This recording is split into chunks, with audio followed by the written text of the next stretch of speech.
So the breathing rate is inversely proportional to the amount of the oxygen. Just remember that, because oxygen has no negative role. If you refer to the NCRT also, NCRT will tell you straight away, role of oxygen in the regulation of the rhythm of respiration is quite insignificant, because oxygen is a good gas for us, but the problem comes with the toxic gas, which is the carbon dioxide. So if the amount of carbon dioxide increases, that's why those chemoreceptors are there. So the chemical control is done by these two. If the amount of carbon dioxide increases, I have already explained, too much of carbon dioxide means too much of carbonic acid in the blood plasma, and that will dissociate to give rise to too much of protons. So when their concentration increase, the blood becomes acidic, and this condition is called as acidosis. So when acidosis happens, the breathing rate has to increase, so that quickly more carbon dioxide may be thrown out of body or from the blood, because it is a poisonous gas. It is changing the pH value of blood, which is not good for survival of human being. Now the third one to understand is the effect of temperature. Increased temperature up to some extent increases the metabolic activity. We all know when temperature increases, we know in 10th, 12th class you will be understanding this more, because this is a type of defense system in body. When temperature increases, metabolic activities increases, so even your immune system becomes faster in activity. So all these things, whenever your immune system is faster in work, or your metabolic activities are faster, you need more oxygen to burn. That's why breathing rate also increases. Now the next point to understand are the disorders of the respiratory system. So there are only 3 disorders explained in NCRT. The first one is the asthma, then the next one is the emphysema, and then we have the occupational disorders. So let's understand the asthma, the easiest one. Asthma is a difficulty in breathing causing wheezing. So there will be a difficulty in breathing with some strange sound coming while the person is trying to breathe more air, because there is problem with the passage. Why? Because bronchi and bronchioles have undergone inflammation. Remember, whenever the surrounding tissues of bronchi and bronchiole undergo inflammation, the walls are going to swell because of inflammation, and walls will swell, then definitely this passage area will become smaller. So now these pipes, the bronchi and bronchioles, will become narrower. As they become narrower, there will be difficulty in breathing. So the first one to understand is bronchitis. The inflammation of the bronchi and bronchiole happens in bronchitis. From the word you can make out, itis stands always in biology for inflammation. So bronchi, bronchitis. Now in the bronchitis, there is hypertrophy and hyperplasia of the goblet cells and the glands. So there is too much of mucus production also. And then how do we control bronchitis? By taking bronchodilator drugs. So there are drugs available which are able to dilate, that means make it again loose, because once it is loose, the problem of breathing is gone. And this will take place if a person stops smoking for a long time, because smoking is the main reason behind bronchitis.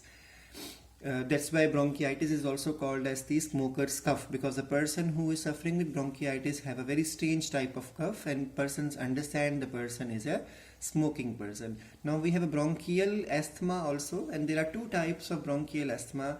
In young person, it happens due to allergic hypersensitivity, because the young person, maybe because of during the childhood, too much of protected environment was given by parents, so the child was never exposed to the environment. So suddenly an allergic compound comes in contact, body starts showing hypersensitivity. So this can be controlled by taking anti-allergic medicines, like there is antihistamines or cetirizine available in market.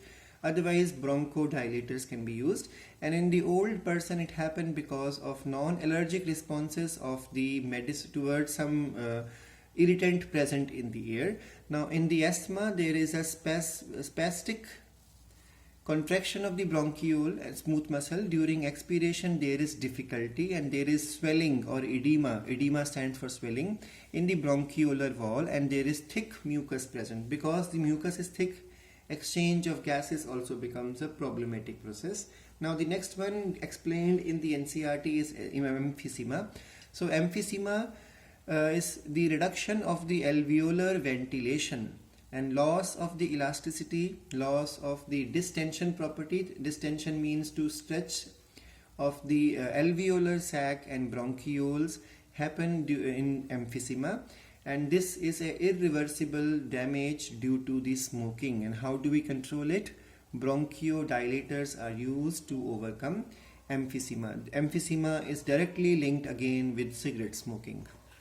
The next disorder given in the NCERT is occupational lungs disorder. Now we all know there are people, especially workers or those who are working in the industries and all, and the standard of working in our country is not good because India is still a developing country.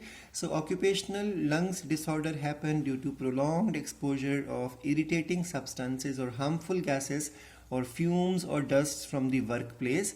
And because of the exposure of these harmful things, first of all, pneumoconiosis happen. Now this happen because of the particulate matter suspended in the air or the toxic chemicals which starts collecting in the lungs. And then what happened? First pneumoconiosis happen, which is followed later after many years by fibrosis. Now during fibrosis there is destructive proliferation of fibrous connective tissue. So the lungs become more like a fibrous tissue instead of loose stretchable structure for gas exchange. So this leads finally to the lung failure, or this may lead even to cancer. Now there are various types of occupational lung disorders. For example, those who are working in the iron industry or welding or grinding, all those activity, they suffer with siderosis of lungs. Now those who are working with the glass industry, silica particles will cause silicosis. Working with the asbestos sheet formation, asbestos dust will cause asbestosis. And working in the aluminium industry will cause aluminosis. And those who work in the coal industries, the dust will cause anthracosis. Now in the same manner, we have carbon monoxide poisoning. We have been learning about this in the junior classes. It is also called as asphyxiation or suffocation. So carbon monoxide, we all know when it is formed when there is incomplete or less oxygen available. Incomplete burning will cause formation of carbon monoxide. If it reacts with the hemoglobin, there is an almost irreversible compound formation of oxyhemoglobin.